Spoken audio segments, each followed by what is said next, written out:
Hello, welcome to சாலாஸ் kitchen. இந்த week நம்ம இன்னொரு ஃப்ரைட் ரைஸ் பார்க்க போறோம். அது வந்து தேங்காய் பால் வச்சு பண்ற ஒரு ஃப்ரைட் ரைஸ். ரொம்பவே சிம்பிளா செய்யக்கூடிய இந்த டிஷ்ஷை வாங்க எப்படி செய்யலாம்னு பார்க்கலாம். இப்போ இந்த ஃப்ரைட் ரைஸுக்கு வந்து இங்கே வந்து சீரக சம்பா அரிசி எடுத்திருக்கேன். நீங்கள் வந்து பாஸ்மதி கூட யூஸ் பண்ணிக்கலாம். ஆனால் இந்த ரெண்டு அரிசியில் ஏதாவது ஒன்று யூஸ் பண்ணிங்கன்னா ரொம்ப ஃப்ளேவர்ஃபுல்லாக இருக்கும். அப்புறம் தேவையான ஸ்பைசஸ் வந்து பே லீஃப், ஏலக்காய், பட்டை, இது வந்து ஸ்டார் அனிசீட், கிராம்பு, ஒரு பச்சை மிளகாய் சேர்த்துருக்கேங்க. இப்போ இந்த ஒரு கப் அளவுக்கு வந்து நம்ம இந்த ஸ்டார் அனிசீட் இவ்வளோ பெருசு வேண்டியது இருக்காது. ஏன்னா இது கொஞ்சம் கசப்புத்தன்மை இருக்கும். அதனால இது கம்மியாக தான் போட போகிறோம். இந்த ஒரு பீஸ் போட்டால் போதும். அப்புறம் இங்கே வந்து தேங்காய் பால் எடுத்து வச்சுருக்கேங்க. உங்களுக்கு டைம் கிடைக்கும் போது நீங்கள் தேங்காய் பால் ரெடி பண்ணி வச்சுக்கிட்டிங்கன்னா நீங்கள் அடுத்தடுத்து இந்த மாதிரி டிஷ்ஷஸ் வந்து நம்ம நிறைய பண்ணலாம். இப்போ இந்த ஒரு அளவுக்கு சீரக சம்பா அரிசியை நல்லா கழுவிக்கோங்க. ஒரு 2-3 தடவை கழுவி எடுத்துக்கலாம்.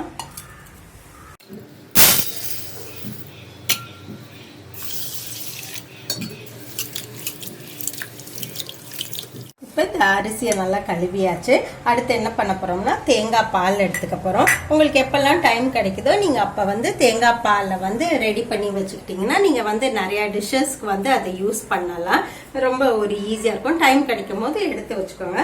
நான் என்னோட முந்தின வீடியோல சொன்ன மாதிரி தேங்காய் பால் எடுக்கணும்னா நல்ல ஒரு முத்தின காயில வந்து நீங்க தேங்காய் பால் எடுத்தாதான் நல்லா வருங்க. இப்போ இந்த ஒரு கப்புக்கு வந்து ஃபர்ஸ்ட் 1.5 டம்ளர் தேங்காய் பால் எடுத்துக்க போறோம். நான் இன்னும் அடுப்பை பற்ற வைக்கல, இனிமே தான் பற்ற வைக்கணும். தேங்காய் பால் வந்து ரொம்ப திக்காவும் இருக்கணுங்கிறது இல்லை, ரொம்ப தண்ணியாவும் இருக்கணுங்கிறது இல்லை. ஒரு 2 தடவை அரைச்சு அதுல இருந்து தேங்காய் பால் எடுத்துக்கலாம்.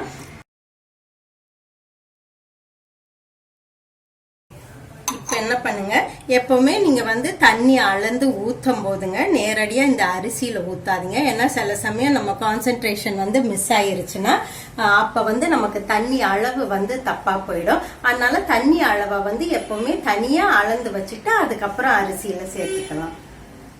இப்ப நான் அடுப்பை வந்து பற்ற வச்சுட்டேங்க. இப்ப நம்ம இந்த ஸ்பைசஸை சேர்த்துக்கலாம். ஒரு பே லீஃப், ஏலக்காய், ஒரு பட்டை, இந்த ஸ்டார் அனிசீட், 3 கிராம்பு, அதோட ஒரு பச்சை மிளகாய் லேசா ஸ்லிட் பண்ணியிருக்கேன்.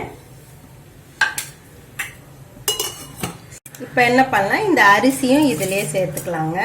நல்ல இந்த தண்ணி இல்லாம எடுத்துக்கோங்க. இப்ப சாதத்துக்கு தேவையான அளவு உப்பு இப்பவே சேர்த்துக்கலாங்க. நீங்க கொஞ்சம் டேஸ்ட் பண்ணி பாருங்க. உப்பு கொஞ்சம் தூக்கலா இருந்துச்சுன்னா தான் நம்ம அந்த அரிசி வெந்து வரும்போது நமக்கு டேஸ்ட் கரெக்டா இருக்கும். இதை நல்லா மிக்ஸ் பண்ணிருங்க. இது அவ்வளோ ஒரு ஃப்ளேவர்ஃபுல்லா இருக்குங்க. ரொம்ப லைட்டாவும் இருக்கும், நல்லா இருக்கும். இந்த எண்ணெய் எல்லாம் கிடையாது இதுல.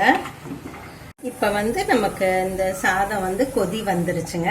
இன்னும் கொஞ்சம் நல்லா கொதிச்ச பிறகு நீங்க என்ன பண்ணுங்க, அடுப்பை சிம் பண்ணிட்டு ஒரு 10ல இருந்து 15 நிமிஷம் அப்படியே சிம்மிலே வேகட்டுங்க.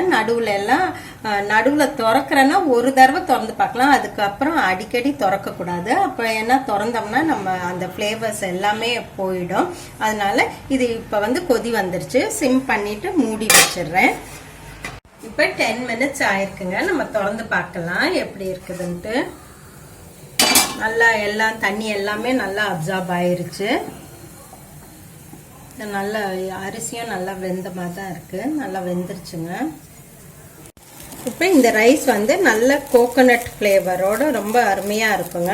இப்போ வெஜிடேரியன் சாப்பிட நினைக்கிறவங்க இந்த அரிசி வேகும் போது அதுல வந்து நீங்க கொஞ்சம் பீன்ஸ், கேரட், பட்டாணி இதெல்லாம் சேர்த்துக்கலாம். சேர்த்துக்கிட்டா அது நல்லா இருக்கும்.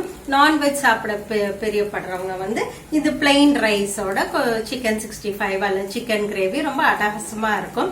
ஸோ டைம் இருக்கும் போது இந்த சிம்பிள் ரெசிபியை செஞ்சு பாருங்க. செஞ்சு பார்த்துட்டு எப்படி இருக்குன்னு சொல்லுங்க. மீண்டும் உங்களை அடுத்த ரெசிபியுடன் சந்திக்கிறேன். அதுவரை உங்களிடமிருந்து விடைபெறுவது உங்கள் விசாலாட்சி.